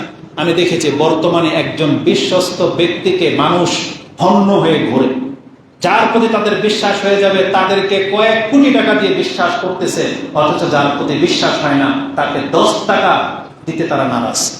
কেন আমি আর আপনি এই চরিত্রের হয়ে গেলাম? কেন? এজন্য আমরা আমাদের জায়গা থেকে বলতেছি, আমাদের প্রত্যেককে আমানতদার হতে হবে, আমাদের প্রত্যেককে ওয়াদার ভঙ্গকারী হওয়া চলবে না। আমি বললাম না, এর নেগেটিভ দিকটা কাদের জানেন তো? কারা ওয়াদা ভঙ্গ করে? মুনাফিক। কারা আমানতের খেয়ানত করে? মুনাফিক। কথা বললে মিথ্যা বলে, কারা বলে? মুনাফিক। তাহলে আমি আর আপনার মধ্যে তো সব আছে, তাহলে আমরা কি? তারপর আমরা কিভাবে মুসলিম মুমিন হিসেবে মানে এখনো বহাল আছে? আল্লাহ সুবহানাহু ওয়া তাআলা বলেছেন, তোমরা যার সাথে যা ওয়াদা করবে, চুক্তি হবে, লস লাগুক আর লাভ লাগুক, এটা পুরা করো। এটা মুমিনদের গুণ।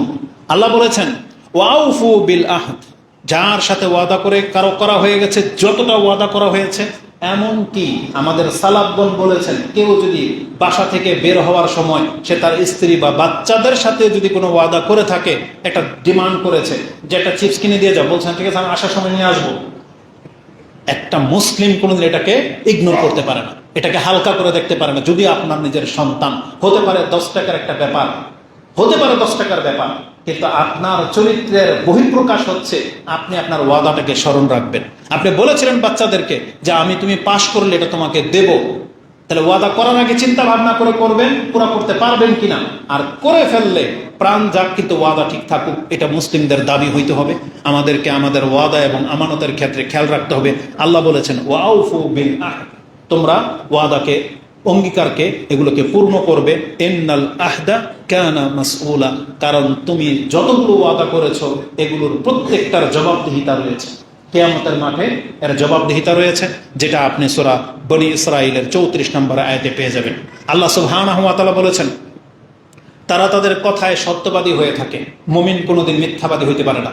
রাসূলুল্লাহ সাল্লাল্লাহু আলাইহি ওয়াসাল্লাম তো একটা হাদিস বলতে গিয়ে হেলান দেওয়া অবস্থায় ছিলেন, বলতে বলতে তিনি যখন মিথ্যার কথা আসছে তিনি সোজা হয়ে বসে গেছেন এবং বলেছেন মুসলিম কোনোদিন মিথ্যা বলতে পারে না। ওই হাদিসটা আমি ইচ্ছা করে এখানে কোট করিনি, এই জন্য কারণ হাদিসের ফার্স্ট টু লাস্টের মধ্যে কিছু পাপের কথা ছিল, ওটা বলতে গেলে এমনি আমাদের জাতি পাপী, তখন দেখা যাবে আরো আশকারা পেয়ে যাবে, এই জন্য। কিন্তু আপনি জানেন সেই হাদিসটাকে, তবে আমি হাদিসের শেষ টুকরাটা বলতে চাচ্ছি। রাসূল বলেছেন মুসলিম কোনোদিন মিথ্যা বলতে পারে না, কিন্তু এটা হয়ে গেছে আজকে আমাদের শান। শান বোঝেন, মানে মিথ্যা বলা মানে এটা আমাদের শান, মর্যাদা, মানে চালাক হওয়ার প্রমাণ মিথ্যা বলা, মানে আপনি মিথ্যা বলে প্রমাণ করতে চাইলেন যে আপনি চালাক, এটা হয়ে গেছে আজকে আমাদের মানে মান শানের ব্যাপার। অথচ এটা হচ্ছে সব থেকে নিকৃষ্ট গুণ, বলা হয়েছে এটা মুনাফিকদের গুণ, আমাদেরকে এই থেকে বাঁচতে হবে। আল্লাহ সুবহানাহু ওয়া তাআলা বলেছেন মুসলিমরা মিথ্যা বলবে দূরের কথা, মিথ্যা কোনো কাজের সাথে অংশ নিতে পারে না। ওয়ালা ইয়াশহাদুনা যুরা ওয়া ইযা মাররু বিল্লাগwi মাররু কিরামা, দয়াময়ের বান্দা কোনোদিন মিথ্যা সাক্ষী দিতে পারে না, এবং যেখানে কোনো মানে অহেতুক ফালতু কাজ হচ্ছে সেখানে সে অবস্থান নেয় না, সে তার সম্মান বাঁচিয়ে সে অবস্থানের জায়গাকে সে ত্যাগ করে। এটা হচ্ছে মুমিনদের গুণ।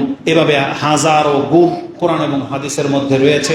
আমি জানি না যে কয়টা আমার মাঝে আছে, কয়টা আপনার মাঝে আছে, কিন্তু আমরা মিলে চেষ্টা করতে হবে প্রত্যেক খুতবা থেকে আপনি কি আদৌ কিছু নেন কিনা, এটা হচ্ছে আমাদের দাবি। আদৌ কি কিছু নেন, নিতে হবে, একটা হইলেও নিতে হবে। এইভাবে যদি আমরা শুধরাইতে পারি, আমি নিজেকে এবং আপনি আপনাদেরকে, আমরা প্রত্যেকে ভালো মুমিন মুসলিম হতে পারবো।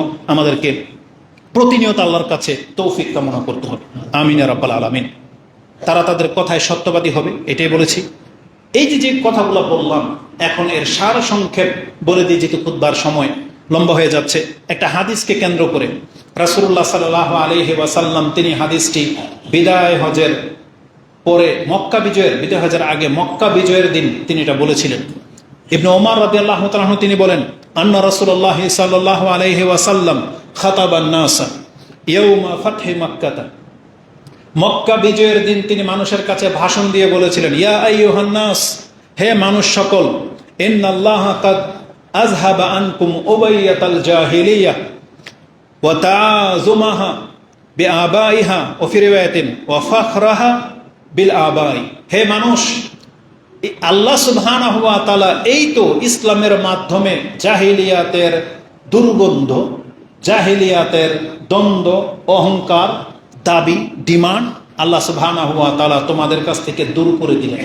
তার মানে জাহিলিয়াতের মাধ্যমে যে বিষয়গুলোকে কেন্দ্র করে মানুষ ফখর করত যে আমি পয়সাওয়ালা, আমার গায়ে অনেক শক্তি, আমার বংশ অনেক, আমি চৌধুরী, আমি খান, আমি ভুইয়া, যে বিষয়গুলোকে নিয়ে তারা ফখর করত, আল্লাহ সুবহানাহু ওয়া তাআলা ইসলামের মাধ্যমে তোমাদের ওই ফখর করা বাপদাদার থিওরি এগুলোকে লাঞ্ছিত করে দিয়েছেন, এগুলোকে ধূলিসাৎ করে দিয়েছেন।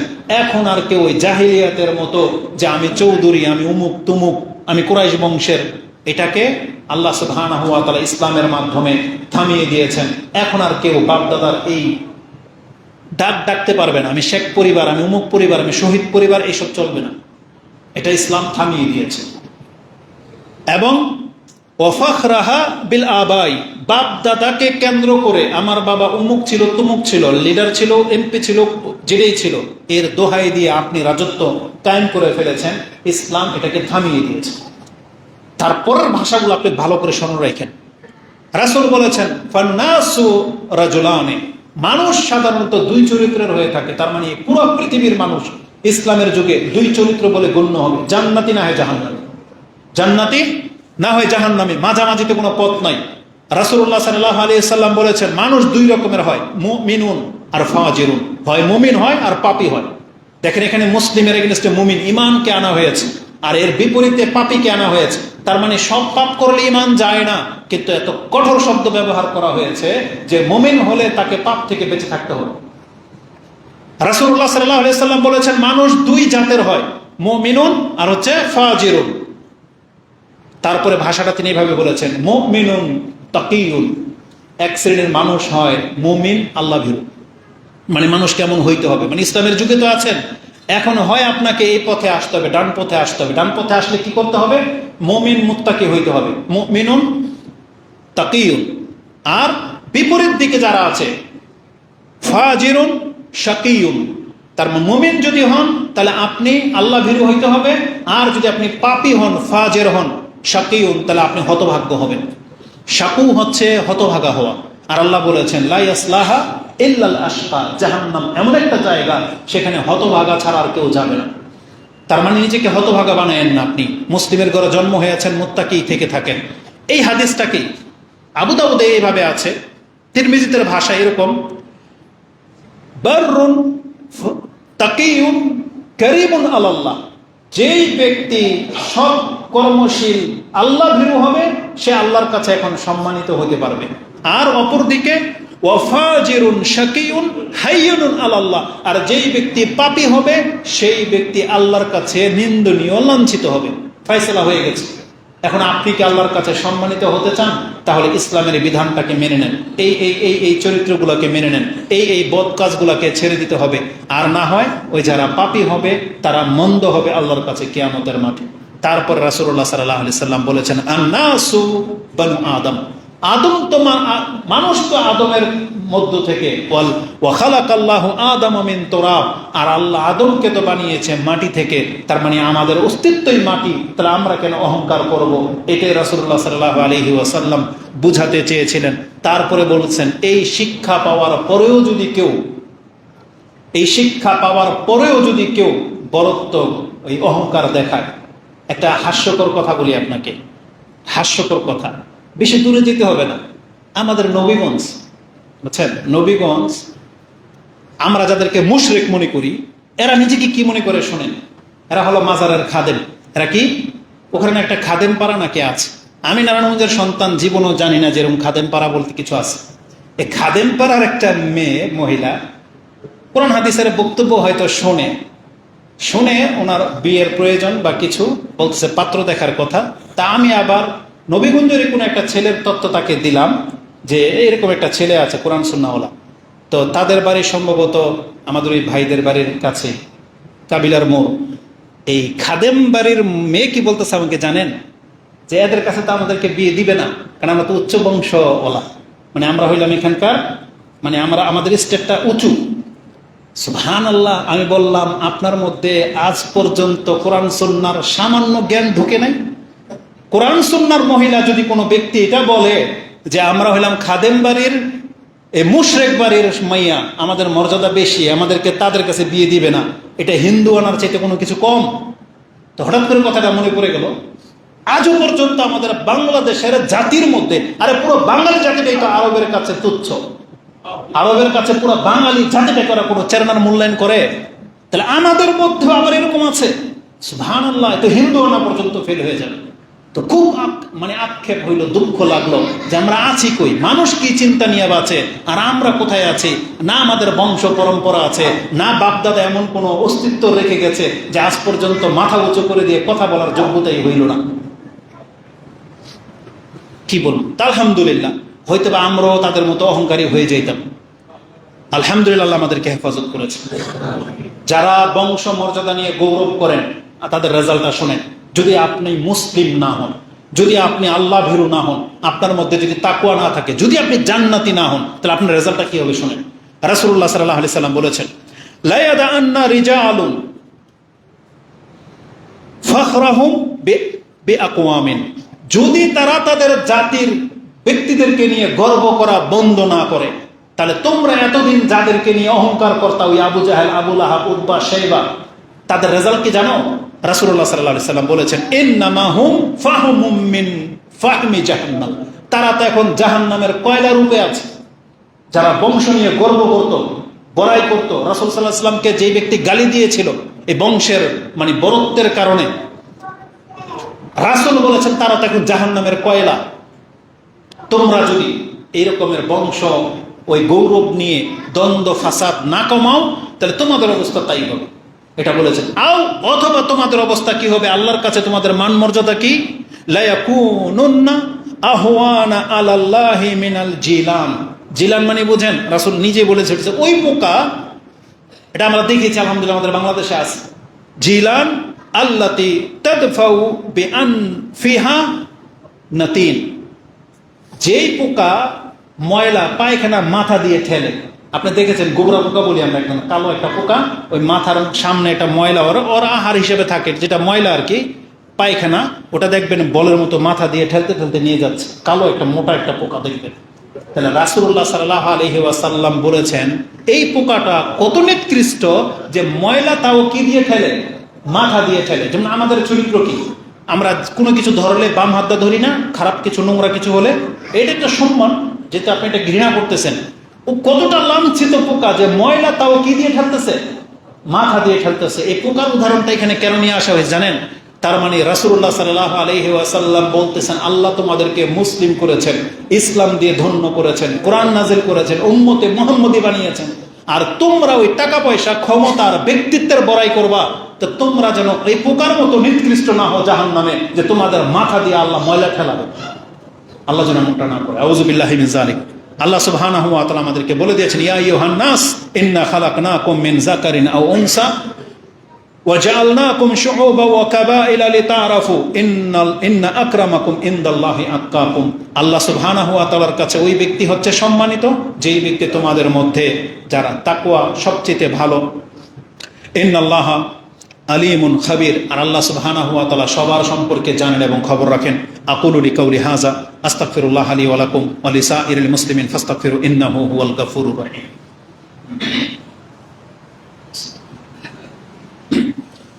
আলহামদুলিল্লাহি রাব্বিল আলামিন ওয়াসসালাতু ওয়াসসালামু আলা আশরাফিল আমবিয়াই ওয়াল মুরসালিন নবিয়িনা মুহাম্মাদিন ওয়া আলা আলিহি ওয়া সাহবিহি আজমাইন। ওয়া আজকের খুতবার সব অনেক গুরুত্বপূর্ণ একটা পয়েন্ট বলে দিই, এগুলো সব হচ্ছে মুমিনদের গুণ, মুমিনদের আমল আখলাক। তবে আমাদের মুমিনদের অনেক যুবক যুবতী আছে যাদের অন্তরে একটা খটকা আছে, যেটা প্রায় সময় প্রশ্ন করতে শোনা যায় বা তারা দ্বিধায় ভুগতেছে। সেটা কি জানেন? আমি আর আপনি তো মুমিন, তারপর আমাদের অন্তরে খারাপ চিন্তা আসে, এখন কি করবেন? তাহলে এটা কি মুমিন হওয়া থেকে কি বাধাপ্রাপ্ত হচ্ছে? না, এটা হচ্ছে সর্বশেষ পয়েন্ট। জেনে নেন একটা মুমিনের অন্তর কেমন হতে হবে, কোরআন হাদিস দিয়ে আল্লাহ আমাদেরকে জানিয়েছেন। মুমিনের অন্তর হইতে হবে আল্লাহ সম্পর্কে সবচেয়ে সুধারণা। একটা মুমিন যেই ব্যক্তি হবে সে আল্লাহকে যত সবচেয়ে বেশি ভালোবাসবে, আল্লাহ সম্পর্কে সবচাইতে সুধারণা সে রাখবে, উত্তম চিন্তা রাখবে। কিন্তু কোরআন নাজিল হওয়ার পরে মানুষ, আমরা জানতে পারলাম যে মানুষ আল্লাহ সম্পর্কে খুব বাজে ধারণা রাখে। আর এই কথাটা আমরা বলি না, যখন জ্ঞানীরা জিন জাতি যখন প্রথম কোরআন শুনেছিল তখন ওরা এই মন্তব্যটা করেছিল, যেটা আল্লাহ কোরআনে আমাদেরকে জানিয়ে দিয়েছে। জিন বলেছিল যে কোরআন যদি নাজিল না হতো তো মানুষ যে আল্লাহ সম্পর্কে এত বাজে কথা বলে এটা তো আমরা জানতাম না। তারা বলেছিল এই কথাটা, ওয়া আন্নাহু কানা ইয়াকুলু সাফিহুনা আলাল্লাহি শাতাতা, যে কোরআন বলতেছে আল্লাহ এক, আল্লাহর কোনো সঙ্গী নাই, আল্লাহর কোনো সন্তান নাই, অথচ আমাদের মধ্যে নির্বুধরা তো এতদিন মিথ্যা বলতো। তাহলে তো যারা ঈমান এনেছে তারা বুঝে গেছে যারা মিথ্যুক, এই সমস্ত লোকেরা যারা বলে যে আল্লাহর সন্তান আছে, ঈসা আলাইহিস সালাম আল্লাহর সন্তান, ওজাইর আল্লাহর সন্তান, যারা বলতো তারা তো সব মিথ্যুক। তারা একটা জিন দেখেন, তো মানুষ যে আল্লাহ সম্পর্কে বাজে মন্তব্য, বাজে চিন্তা রাখে, এই কোরআন নাজিল হওয়ার পরে সেটা প্রমাণ হয়েছে। তখন জ্ঞানী জিনেরা কি বলেছিল, ওয়ান্নাহু কানা ইয়াকুলু সাফিহুনা আলাল্লাহি শাতাতা, আরে আমাদের মধ্যে নির্বুদ্রতা আল্লাহ সম্পর্কে কত রকমের বাজে কথা বলতো। এবং আমরা জানতে পেরেছি ওয়ান্না জানান্না আমরা এখন বুঝে গেছি আল্লান তাকুল আল ইনসু ওয়াল জিন্নু আলাল্লাহি কাযিবা। আমরা এতদিন ধারণা করতাম যে মানুষ আর জিন কোনোদিন আল্লাহ সম্পর্কে খারাপ কথা বলতেই পারে না, কিন্তু কোরআন নাযিল হওয়ার পরে বুঝতে পারলাম যে মানুষ আল্লাহ সম্পর্কে কত বাজে বাজে মন্তব্য করে থাকে। তার মানে আমি বোঝাতে চেয়েছি একটা মুমিনের অন্তর ভিন্ন বাজে চিন্তা আসতে পারে, কিন্তু আপনি সেটা মুখে বলবেন না, যেটা আমরা অনেকের কাছ থেকে শুনেছি। এটা খুবই অবস্থা মানে মন্দ চরিত্র আপনার অন্তরে আমরা দেখেছি। আপনি মাদ্রাসায় পড়েননি, আমাদের মতো অত বেশি ইবাদত গুজার না, কিন্তু আপনার অবস্থা আমাদের চাইতে ভালো। আমরা বহু জেনারেল শিক্ষিত ছেলে পেলেদেরকে পেয়েছি, ওরা আল্লাহ সম্পর্কে কোনো কথা শুনতেই চায় না, রাসূল সম্পর্কে কোনো কথা শুনতেই চায় না, মানে নেগেটিভ কোনো কথা নেবে না। এটা ভালো গুণ, আলহামদুলিল্লাহ। নাস্তিকরা তাদেরকে ধোঁকা দিতে পারবে না। এই যে যারা কোরআন মানে না, তাদের কাছ থেকে সাবধান থাকেন। আল্লাহ সম্পর্কে কোনো নেগেটিভ চিন্তা যেন কোনো স্কুল কলেজের ছেলের অন্তরে না ঢোকে। এই জন্য মাঝে মাঝে আপনাকে ভালো স্কলারদের বক্তব্য শুনতে হবে, কারণ আপনারা ভালো স্কলারদের বক্তব্য শোনেন না বিদায় ওই নাস্তিক টাইপের লোকেরা তাদের উপন্যাস, তাদের কথার ফুলঝুরি, তাদের গানের বাক্য দিয়ে আপনাদের ইমানকে ধ্বংস করে দিচ্ছে। এই জন্য আমরা আমাদের মুসলিম যুবকদেরকে বলবো, অবশ্যই আপনি ভালো স্কলারদের শরণাপন্ন থাকবেন, মাঝে মাঝে তাদের আল্লাহর একিন সম্পর্কে, তার আকীদা সম্পর্কে বক্তব্য শুনবেন, নাহলে আপনার অন্তর কিন্তু খারাপ হয়ে যাবে। এই রকমের একটা হাদিস ইবনে আব্বাস বলতেছেন যে আমার অন্তরে, তাকে জিজ্ঞাসা করা হয়েছে যে আমার অন্তরে খারাপ চিন্তা আসতো, কিন্তু আমি সেটাকে প্রকাশ করতে লজ্জাবোধ করি বা ভয় পাই। রাসূলুল্লাহ সাল্লাল্লাহু আলাইহি সাল্লাম বলেছেন, বাস্তবিক কি তোমাদের অবস্থাটা এমন? বলতেছি, ইয়া রাসূলুল্লাহ, জি, এমন কথা চিন্তা আসে যে মুখে আনতেও ভয় পাচ্ছি। রাসূল বলেছেন, এটাই ঈমান। এই যে মুখে আনতে যে তুমি ভয় পাচ্ছ, এটাই তোমার ঈমান তোমাকে বাধা দিয়ে রেখেছে যে না, এই কথা বলা যাবে না আল্লাহ সম্পর্কে, রাসূল সম্পর্কে। কিন্তু একটা আহলে কোরআনের বাচ্চা কি করেছে জানেন? আহলে কোরআন যে হাদিসকে মানে না, ও আমাকে একদিন বুখারী থেকে হাদিস কোট করে দিয়েছে যে রাসূলুল্লাহ সাল্লাল্লাহু আলাইহি ওয়াসাল্লাম সম্পর্কে, মানে ওর উদ্দেশ্য হলো বুখারীর হাদিস যে সব মানা যাবে না, এটাকে প্রমাণ করার জন্য একটা হাদিসের টুকরা পেস্ট করেছে যে ওই যে একটা বাগান বাড়িতে রাসূলুল্লাহ সাল্লাল্লাহু আলাইহি ওয়াসাল্লাম একটা মেয়ের দিকে হাত বাড়িয়েছিল, সেই মহিলা তাকে বাধা দিয়ে দিয়েছে, তারপর রাসূল সাল্লাল্লাহু আলাইহি ওয়াসাল্লাম তাকে একটা চাদর দিয়ে ঘর থেকে বেরিয়ে গেছে। হাদিসে কিন্তু এটা আছে, বুখারীর হাদিস। এটা রাসূলুল্লাহ সাল্লাল্লাহু আলাইহি ওয়াসাল্লামের এক স্ত্রীর ঘটনা, কিন্তু ও এইভাবে কাটপিস করে বুখারীর শর্ট হাদিসটাকে ও নিয়ে মানুষের কাছে প্রচার করতেছে। কিন্তু ও একবার ভাবলো না বুখারীর হাদিস যেমন তেমন ও কার চরিত্র নিয়ে কথা বলেছে। বুঝেন কথা? ওকে তো বুঝতে হইতো হাদিস যেহেতু বুখারীর, নিশ্চয়ের ব্যাখ্যা আছে, যেহেতু রাসূল সম্পর্কে বলা হয়েছে। আর রাসূলুল্লাহ সাল্লাল্লাহু আলাইহি ওয়াসাল্লাম সম্পর্কে বুখারীর চাইতে আর বেশি অথেন্টিক বা গুরুত্বের সাথে কে হাদিস কোট করেছে? তাহলে আমি বলতে চাচ্ছি, আল্লাহ সম্পর্কে এবং আমাদের রাসূল সম্পর্কে বা ইসলাম সম্পর্কে, আবু বকর, ওমর, ওসমান সম্পর্কে, আমাদের সাহাবায়ে কেরামদের সম্পর্কে কোনো মুসলিম কোনো নেগেটিভ কথা শুনতে চায় না, শুনবে না, মানবে না। এটা হতে হবে ঈমান। যেমন শিয়ারা আবু বকর রাদিয়াল্লাহু তাআলা আনহুকে, ওমর রাদিয়াল্লাহু তাআলা আনহুকে, আয়েশা রাদিয়াল্লাহু তাআলা আনহুকে গালি দেবে, আর শিয়ারা আপনাদের বন্ধু হয়ে যাবে, কি করে হতে পারে? গতকালকের ঘটনা একটা ভিডিও ক্লিপ দেখলাম, লেখা আছে ওমর ফিন্নার, কেকের উপরে কি লেখা আছে? ওমর ফিন্নার। শিয়া দাড়িওয়ালা পাগড়িওয়ালা বসে কেক কাটতেছে আর স্লোগান দিচ্ছে, কুল কুল ওমর ফিন্নার, ওমর ফিন্নার বলে কেক কাটতেছে। এদেরকে আপনি মুসলিম বলবেন? দাড়িওয়ালা টুপিওয়ালার ইরানের লোক দেখে লজ্জা হওয়া উচিত মুসলিমদের। আল্লাহ সুবহানাহু ওয়া তাআলা আমাদের অন্তরকে হেফাজত করুন। আমরা আমাদের রব, আমাদের দ্বীন, আমাদের নবী, আমাদের সাহাবায়ে কেরামদের সম্পর্কে একটা বাজে মন্তব্য এটা নিবে না, এটা আমাদের অন্তরে নিবে না। বলেন আল্লাহ তুমি আমাদের অন্তরকে হেফাজত করো, আমিন ইয়া রাব্বাল আলামিন। তা আমাদের মুসলিম ভাইদেরকে বলবো, তোমরা হতাশাগ্রস্ত হয়েও না। অন্তরে খারাপ চিন্তা আসতেই পারে, এটা শয়তানের পক্ষ থেকে। নামাজে আসলে বলা হয়েছে আউযু বিল্লাহি মিনাশ শাইতানির রাজিম বলে 3 বার করবেন বাম দিকে, এটা করবেন। আর ব্যক্তিগতভাবে যদি চিন্তা, খারাপ চিন্তা আসে আল্লাহ সম্পর্কে, পরকাল সম্পর্কে, ইবনে আব্বাস রাদিয়াল্লাহু তাআলা তিনি বলেছেন, তাহলে তোমাদের এই কথা পড়া উচিত। ওই তখনই দোয়া করবেন, ফাইন কুনতা ফি শাক্কিম মিম্মা আন, এটা রাসূলকে বলা হয়েছিল, আমাদেরকে বলা হয়েছে, তোমরা তখন বলবে হুয়াল আউয়াল ওয়াল আখির ওয়া যাহির ওয়াল বাতিন ওয়া হুয়া বিকুল্লি শাইইন আলিম। আপনি এক বাক্যে বলবেন আল্লাহই প্রথম, আল্লাহই শেষ, আল্লাহ প্রকাশ্য, আল্লাহ প্রকাশ্য, তিনি সব, তিনি সবকিছু জানেন, আমার এর বেশি আর আমি আর ভাববো না। হুয়াল আউয়ালু ওয়াল আখিরু ওয়াল যাহিরু ওয়াল বাতিনু ওয়া হুয়া বিকুল্লি শাইইন আলিম। আর আমার রব সবকিছু জানে, মানে আপনি আল্লাহর প্রতি ঈমান আনেন এবং রাসূল সাল্লাল্লাহু আলাইহি ওয়াসাল্লামের সেই দোয়াটা পড়বেন, রাদিতু বিল্লাহি রাব্বান ওয়া বিল ইসলামি দীনান ওয়া বি মুহাম্মাদিন সাল্লাল্লাহু আলাইহি ওয়াসাল্লাম নাবিয়্যা ওয়া রাসূলা। আপনি বলতে পারেন লা ইলাহা ইল্লাল্লাহ, লা ইলাহা ইল্লাল্লাহ, যত পারেন বলবেন, যত ওয়াসওয়াসা দূর না হতে থাকবে আপনি শুধু লা ইলাহা ইল্লাল্লাহ বলতে থাকেন। আপনি বলবেন আল্লাহুম্মা সাল্লি আলা মুহাম্মদ, আল্লাহুম্মা সাল্লি আলা মুহাম্মদ। আমাদের যেন কোনো নেগেটিভ চিন্তা না আসে। আল্লাহ তুমি আমাকে এবং আমাদের মুসলিম ভাইদেরকে হেফাজত করো, আমাদের অন্তরগুলোকে আল্লাহ পবিত্র করো। যেমন মুমিন মুসলিম আল্লাহ তুমি দেখতে চেয়েছো, আল্লাহ আমাদেরকে এমন হওয়ার তৌফিক দান করো। আল্লাহ আমাদের পাপগুলোকে মাফ করো। আমরা অতীতে যে অপরাধগুলো করেছি আল্লাহ তুমি এই পাপগুলোকে ছেড়ে দাও। বিচারের মাঠে আল্লাহ তুমি আমাদের কাউকে লাঞ্ছিত করো না। আমাদেরকে তোমার সাথে মুসলিম হয়ে সাক্ষাৎ করার তৌফিক দান করো। আমিন ইয়া রাব্বাল আলামিন। সুবহানাকা আল্লাহুম্মা রাব্বানা ওয়া বিহামদিকা আশহাদু আল্লা ইলাহা ইল্লা আনতা আস্তাগফিরুকা ওয়া আতুবু ইলাইক। আসসালামু আলাইকুম।